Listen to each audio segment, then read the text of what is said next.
South ఇండియాలోని అతి తక్కువ ధరలకి రత్నాలను అందించే ఏకైక సంస్థ 6JVR. ఆంధ్రప్రదేశ్ ప్రభుత్వం రాజధాని అమరావతిలోకి వెళ్లేటువంటి మార్గాల్ని శరవేగంగా అందుబాటులోకి తీసుకొచ్చే ప్రయత్నాల్లో ముందడుగులు వేస్తుంది. ప్రధానంగా విజయవాడ వెస్ట్ బైపాస్ రోడ్డుకు సంబంధించి ఒక డెవలప్మెంట్ ఇప్పుడు వచ్చింది. ఏప్రిల్ నెలలోగా ఈ వెస్ట్ బైపాస్ రోడ్డుకు సంబంధించినటువంటి ప్యాకేజ్ 3 వరకు, అంటే 1, 2, 3 3 ప్యాకేజీలకు సంబంధించినటువంటి రహదారి వ్యవస్థని ప్రారంభించాలనేటువంటి ఆలోచనతో రాష్ట్ర ప్రభుత్వం ఉన్నట్టుగా సమాచారం ఉంది. ఈ దిశగానే అధికారులకి సంకేతాలు కూడా ఇచ్చినాయి. దీనిలో ప్రధానమైనటువంటి భాగం ఒకసారి ఇప్పుడు చూద్దాం. కృష్ణానది పైన నిర్మిస్తున్నటువంటి అతి పొడవైన, అంటే 3.3 మీటర్ల పొడవైనటువంటి వంతెన ఇది. ఈ వంతెన నిర్మాణానికి సంబంధించే ఇప్పటివరకు రాష్ట్ర ప్రభుత్వం, ఎందుకంటే ప్రకాశం బ్యారేజ్ దగ్గర నుంచి మాత్రమే కృష్ణానదిని దాటడానికి అవకాశం ఉంది.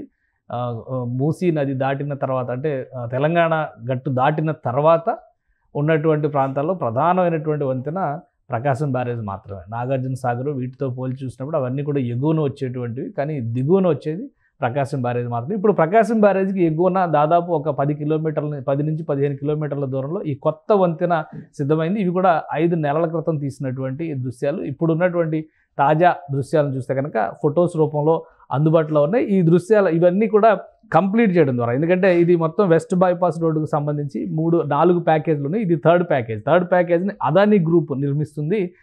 అందులో వంతెన నిర్మాణమే కీలకమైనటువంటి భాగం. వంతెన నిర్మాణం పూర్తయి కూడా దాదాపు 6 నెలలు గడుస్తుంది. అంటే పూర్తిగా వంతెన కింద 53 పిల్లర్లతో నిర్మించినటువంటి వంతెన ఇది.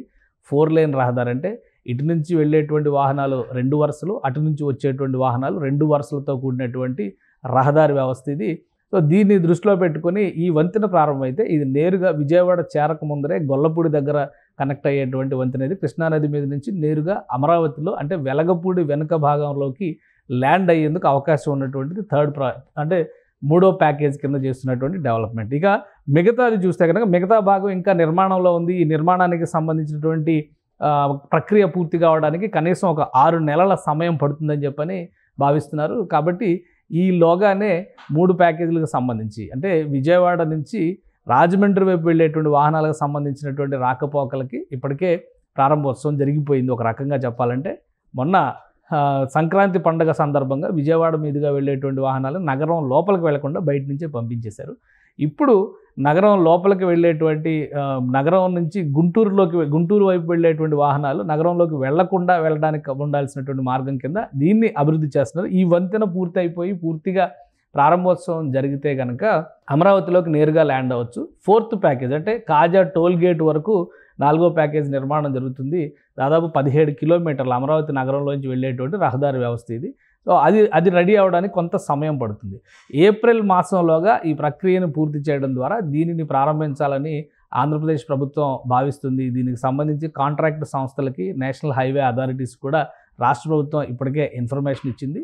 ఈ నేపథ్యంలో ఇది ఒక బాహుబలి వంతెనగా పేర్కొంటున్నారు. కాబట్టి ఈ బాహుబలి వంతెన పైన చేసేటువంటి డాంబర్ వర్క్స్ అన్నీ కూడా శరవేగంగా పూర్తి చేయాల్సిందిగా లక్ష్యాన్ని నిర్దేశించారు. ప్రస్తుతం ఆ పనులు చకచకా జరుగుతున్నాయి. ఇది పూర్తయిన తర్వాత వంతెన ప్రారంభోత్సవం జరిగితే, వంతెన దిగిన తర్వాత నేరుగా అమరావతిలో ఉన్నటువంటి వెంకాయపాలెంకి సంబంధించి వెంకటేశ్వర స్వామి ఆలయం దగ్గర ఇది దిగుతుంది. అక్కడ నుంచి వెలగపూడిలోకి వెళ్ళేటువంటి మార్గానికి కనెక్ట్ అవుతుంది. సో అందుకని ఈ మార్గాన్ని వీలైనంత వేగంగా అందుబాటులోకి తేవాలని రాష్ట్ర ప్రభుత్వం ఇప్పటికే అధికారులకి ఆదేశాలు జారీ చేసింది. ఏప్రిల్లో ఈ మార్గాన్ని ప్రారంభించేటువంటి అవకాశాలు ఉన్నాయి.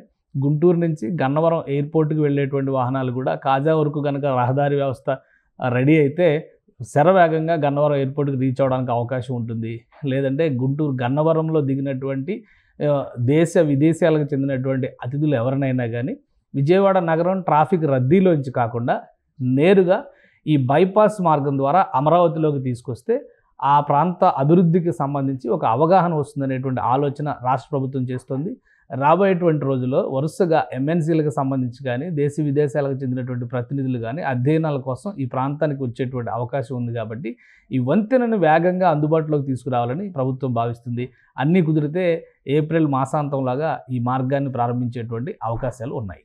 సుమన్ టీవీలో మీ పర్సనల్ అండ్ బిజినెస్ ప్రమోషన్స్ కోసం కింది నెంబర్కి కాంటాక్ట్ చేయండి.